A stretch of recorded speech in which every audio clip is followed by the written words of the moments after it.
Pendant que j'habitais en Europe, j'ai pu visiter plusieurs distilleries dans différents pays. J'ai goûté de merveilleux produits issus de savoir-faire ancestral. À mon retour au pays en 2006, on comptait sur les doigts d'une main les distilleries québécoises. Heureusement, les lois ont changé et maintenant, des dizaines de passionnés peuvent inventer les alcools du terroir. Je suis Patrick Tousignan et je vous invite avec moi à découvrir les distilleries du Québec. Bonjour et bienvenue dans l'émission. Merci beaucoup d'avoir pris du temps pour venir nous parler de votre spiritueux. Si on regarde à première vue, c'est marqué Rhummerie du théâtre. Mais Oui. c'est un acérum qu'on déguste aujourd'hui. On va repartir au début, voir d'où vous est venue l'idée de partir ça, puis pourquoi Rhummerie plutôt que... Tu as les deux bons candidats pour t'en parler. Alors, Mathieu te parlera du volet Rhummerie et moi, je te parlerai du volet théâtre parce que c'est ça le nom de l'entreprise, la Rhummerie du théâtre. Alors, à toi, Mathieu.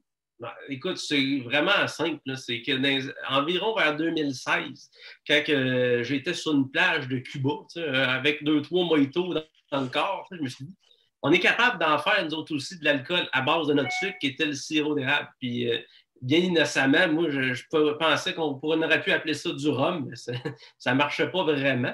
Alors, quand je suis revenu, là, j'ai commencé à faire mes tests. Là, on était rendu en 2017. C'est en 2017 qu'on a commencé vraiment à faire de la recette. Puis, c'est resté rhum. C'était notre nom de code, ça, rhum d'érable. C'est resté un peu. Puis, par la suite, là, c'est quand le théâtre est arrivé, c'est devenu la rhummerie du théâtre. Puis, votre association de vous deux, vous êtes connus comment? Ça se passe comment? Écoute, je connais très bien le frère de Mathieu qui est tout près de mon théâtre. Le théâtre est à Eastman, dans les cantons de l'Est. Et puis, Louis, le frère de Mathieu, est à Magog.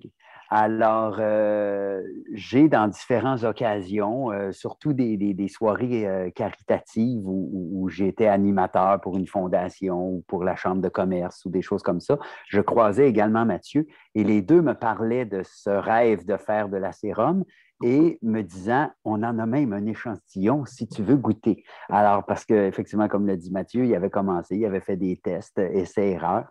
Et ce que j'ai goûté, moi, c'est un alcool vieilli en petits fûts de chêne. Et puis, ça donnait quelque chose de très bon. Mais d'associer ça au Théâtre La Marjolaine, il y avait tout un beau prétexte en plus. Et avec la pandémie qui nous est tombée dessus en 2020, ça a juste comme accéléré un peu la démarche de dire, écoute, on fait un alcool, ça va être de l'acérum, on va le faire en association ou plutôt avec l'image du Théâtre La Marjolaine parce qu'il y a une histoire associée à ce théâtre-là. On veut mettre en valeur les cantons de l'Est, la région. Alors, avec la pandémie, on a juste comme accéléré le processus. Mais la rhummerie du théâtre, c'est vraiment ça, c'est que c'est un alcool qui est fait comme pour du rhum, mais c'est pas de la canne à sucre, donc on ne peut pas l'appeler rhum. C'est fait avec du sirop d'érable. Nos fournisseurs sont des acériculteurs, c'est la raison pour laquelle ça s'appelle de l'acérum. Et puis, rhummerie du théâtre, parce que c'est le théâtre La Marjolaine qui en est un peu le promoteur, si on veut.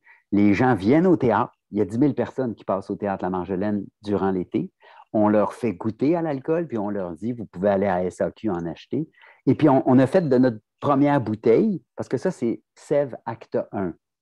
C'est une aventure qu'on veut éventuellement développer et prolonger avec Sève Acte 2, qui sera le même alcool, mais vieilli en fût de chêne pendant 18 mois. Et Sève Acte 3, qui sera, comme l'a déjà testé Mathieu, chez eux dans son garage, mais là de façon plus installée et industrielle dans une vraie distillerie, vieilli 18 mois en fût de chêne. Et là, ça va devenir un alcool ambré comme un scotch ou comme un vieux rhum. Et ce sera l'acte 3.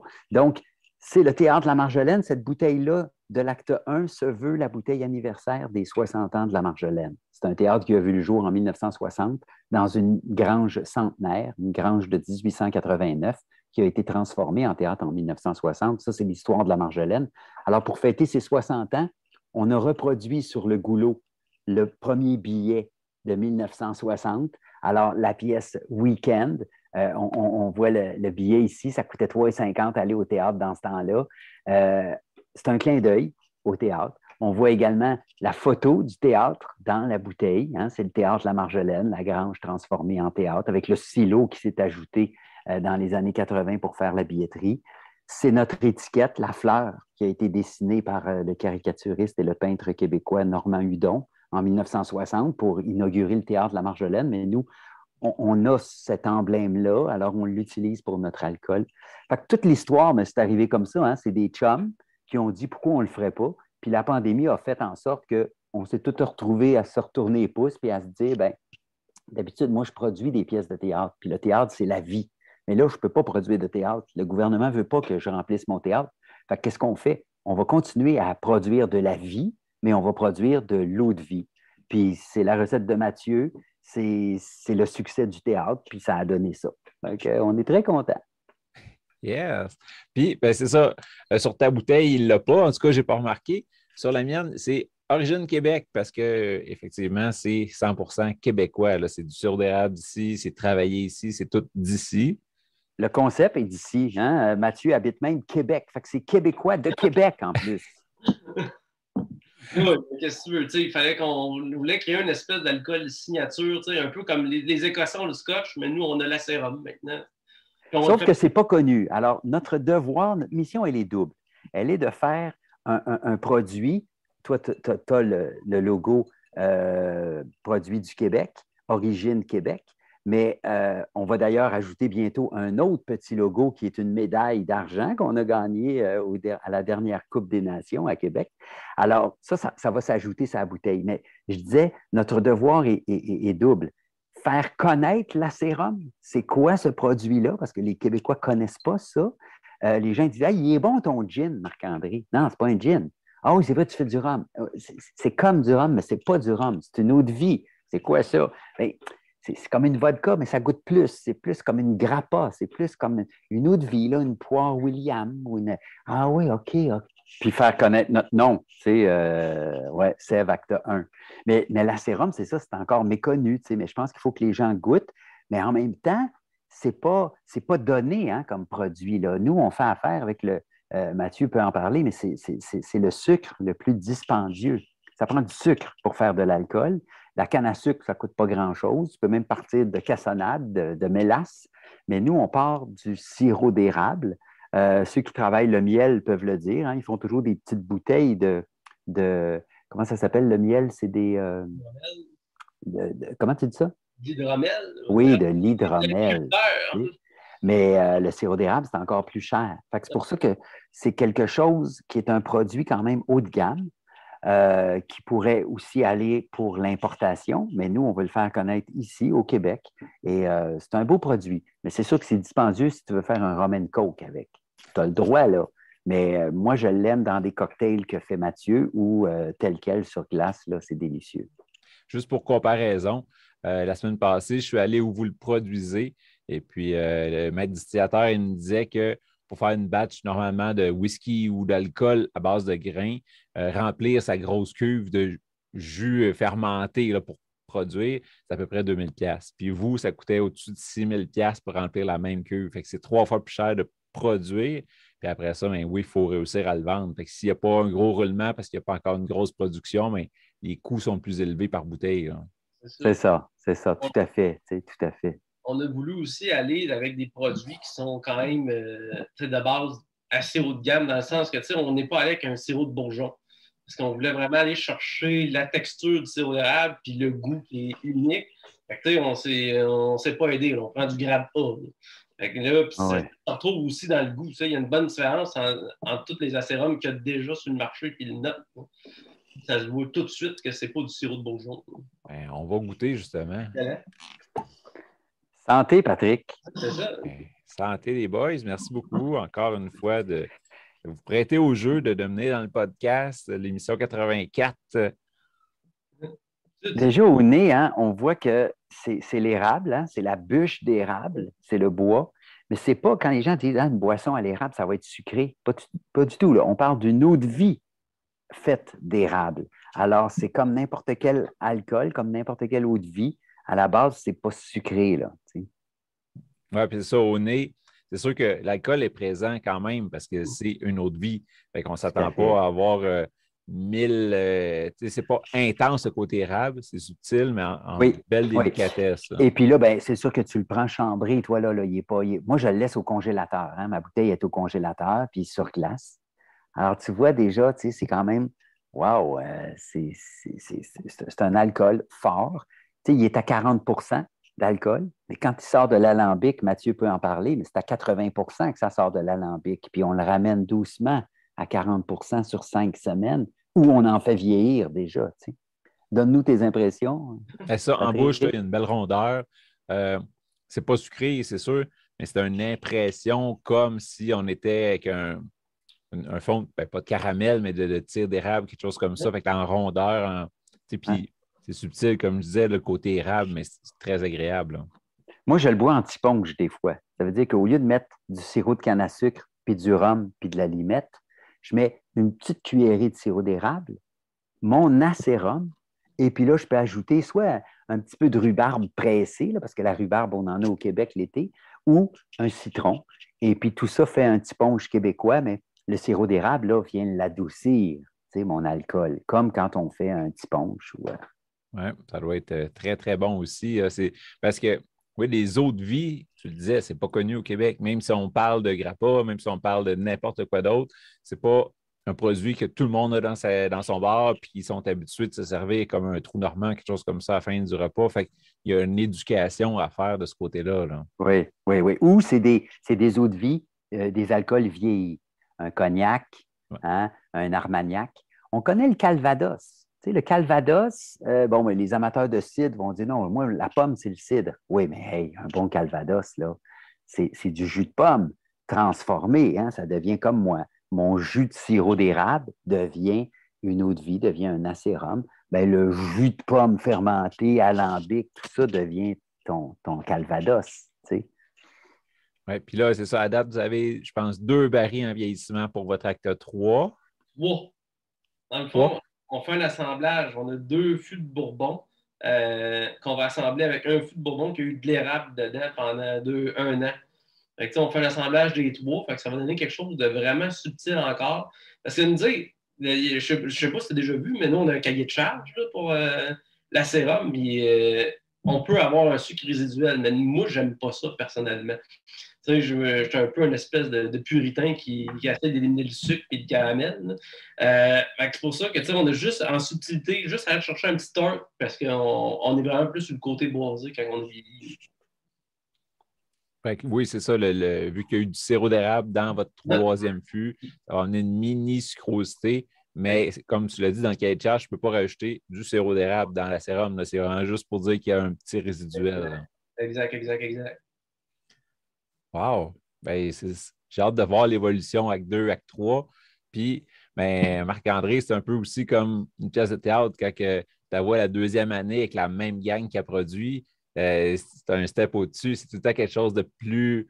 Le jeu a changé, le goût va avoir évolué, même en bouche, l'alcool diminue un peu, puis là, les arômes ressortent. Fait que j'ai hâte de voir l'évolution. Oui, ou ça peut être comme ben oui, l'exemple avec une pièce de théâtre, c'est très bon, ou une autre saison d'une série télé. Tu sais. Au début, tu découvres les personnages, tu découvres la maison de production qui présente cette mini-série-là, cette nouvelle série. Puis déjà, après ça, l'année d'après, c'est les mêmes personnages, mais ça a pris de la maturité, ça a maturé, comme on dit, ça a pris de la maturité. Tu sais. Fait que c'est un peu ça. Avec notre acte 2, vieilli en fût pendant 18 mois, puis après ça, notre acte 3, vieilli 3 ans, ça va être quand même un produit différent, mais ça part de la même base. Là, tu sais. Ouais. Puis comme tu dis dans les séries, ben, la 2e saison, on parle moins des personnages, de leur histoire. Là, on rentre dans le feu de l'action, on rentre dans le jus tout de suite. Fait que ça va être le fun vu qu'on a déjà apprivoisé l'acte 1, on plonge dans le 2 puis le 3.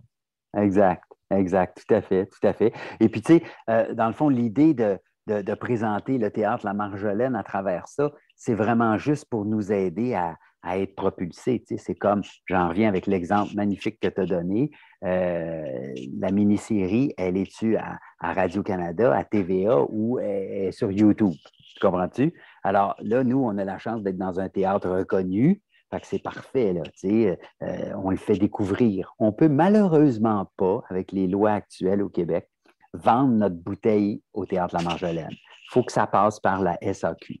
Ça, tous les distilleurs vont te le dire. C'est un avantage d'être à la SAQ, mais c'est aussi un inconvénient, dans le sens que financièrement, c'est pas payant être là.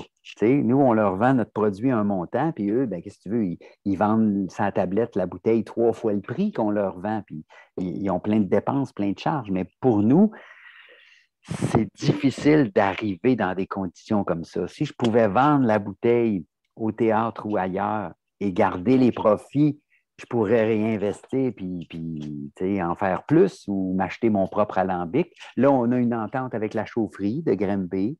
Ils sont bien installés, ils connaissent ça.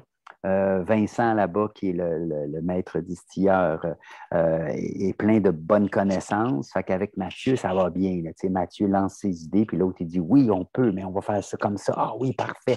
Fait que c'est une belle chimie, là. C'est un beau partenariat qu'on a.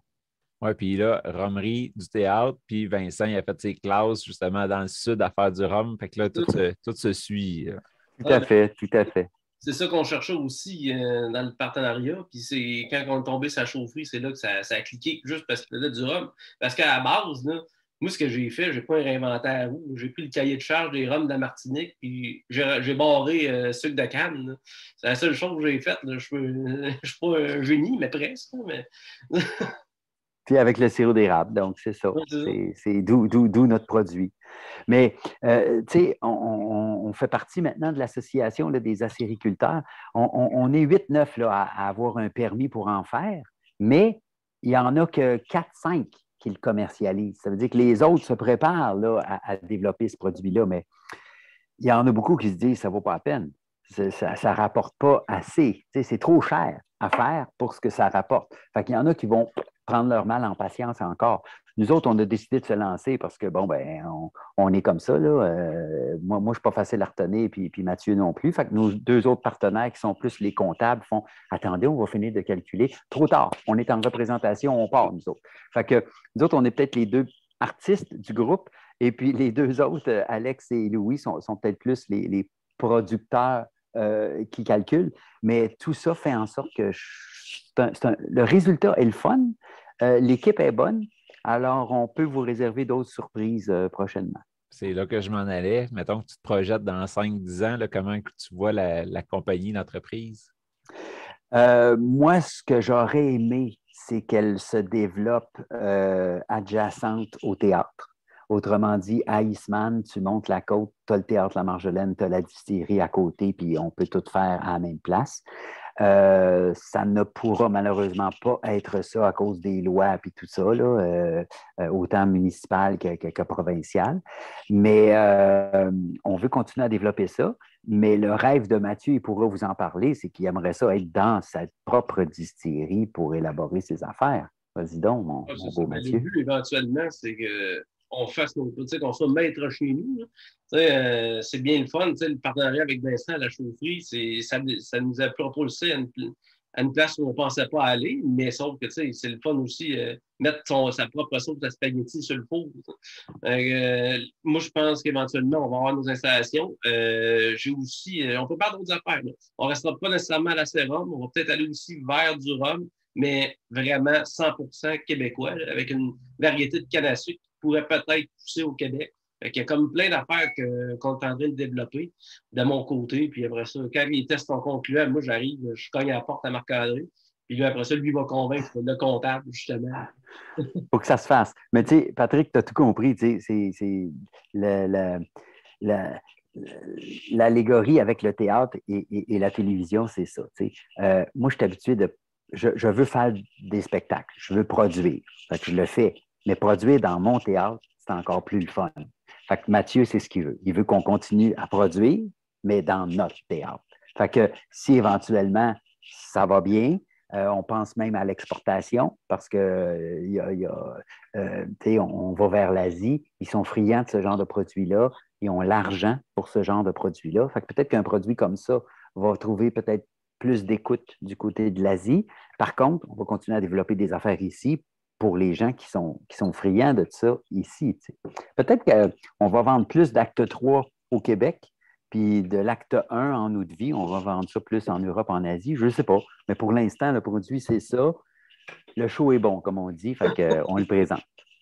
Oui, c'est ça. En Europe, ils sont déjà habitués aux eaux de vie. Donc, peut-être que oui, la blanche va passer plus. Puis après ça, ici, on est plus habitué aux vieillis. Fait j'ai hâte de voir où est-ce que ça va nous emmener. Puis, je vous souhaite que les lois évoluent. C'est sûr que municipal, c'est plus compliqué. Mais si tu produisais au théâtre, tu pourrais vendre au théâtre. Fait que ça serait déjà un plus, ça. Bon, semble-t-il, Mathieu me disait, ouais, on pourrait embouteiller au théâtre. Oui, je veux bien, mais pour l'instant, même si on vend au théâtre, notre marge de profit n'est pas vraiment plus grande que si on vend à la SAQ. Fait qu'à ce moment-là, j'aime autant que la SAQ commercialise le produit puis le vende, tu sais, mais c'est le fun. Les gens qui viennent au théâtre puis qui y goûtent, ils aimeraient bien ça partir avec une bouteille, tu sais. C'est ça. Même si le profit reste le même ou à peu près, c'est au moins la disponibilité est là pour le client qui vient d'y goûter. C'est le petit plus. Ça. Voilà. Mais tu sais, tu es bien placé pour le savoir, mais il y en a de plus en plus là, de distilleries au Québec. Hein? Le boom qu'on a connu avec les microbrasseries pour la bière, là, on le vit un peu. Là, hein? Chaque région a son gin pour l'instant. Fait que bientôt, il va y avoir quasiment un acérum par région, peut-être. Puis là, c'est plus chaque région qui a son gin. Chaque village a son gin. Il y a des gins partout. Mais c'est pas juste qu'il y a des gins partout, c'est qu'ils sont bons. C'est des bons produits. Fait que là, on tient quelque chose au Québec. Là. C'est pas juste, hey, il y en a-tu trop des distilleries? Non, parce que c'est tous des bons produits. Si c'était pas bon, comme les microbrasseries, là, il n'y en aurait pas autant si les bières n'étaient pas bonnes. Hey, partout où tu vas, là, ils sont bonnes.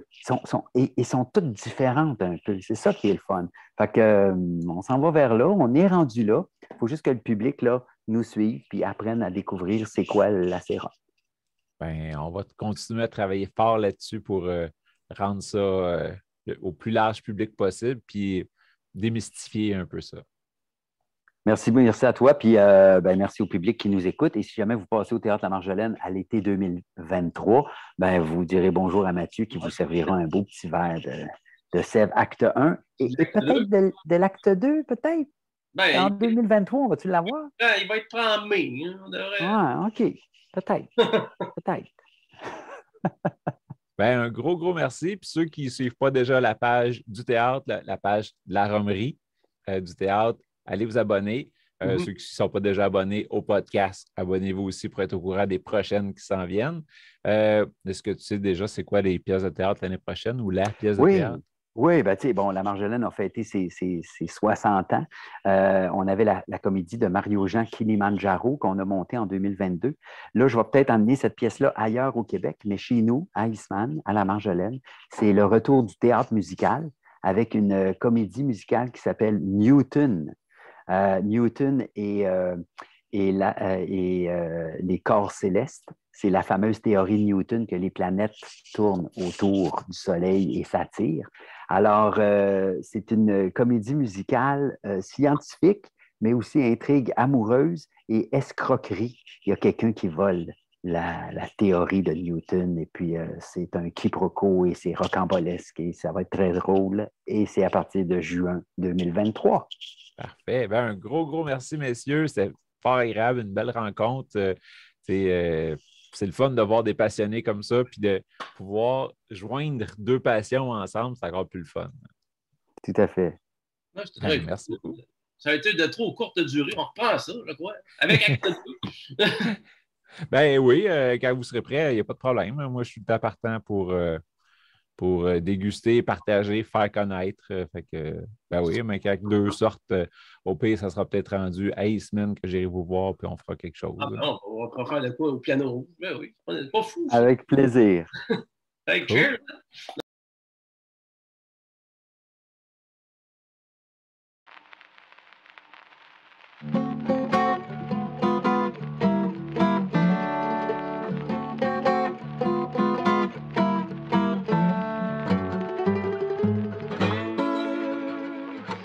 Laisse-moi te parler de mon partenaire, Nevu Matrix, la nouvelle matrice pour réussir ensemble. C'est grâce à eux si je peux vivre mon rêve de vous partager toutes ces belles aventures parmi les distilleries du Québec. Clique sur le lien en bas. Toi aussi, tu mérites de vivre ton rêve.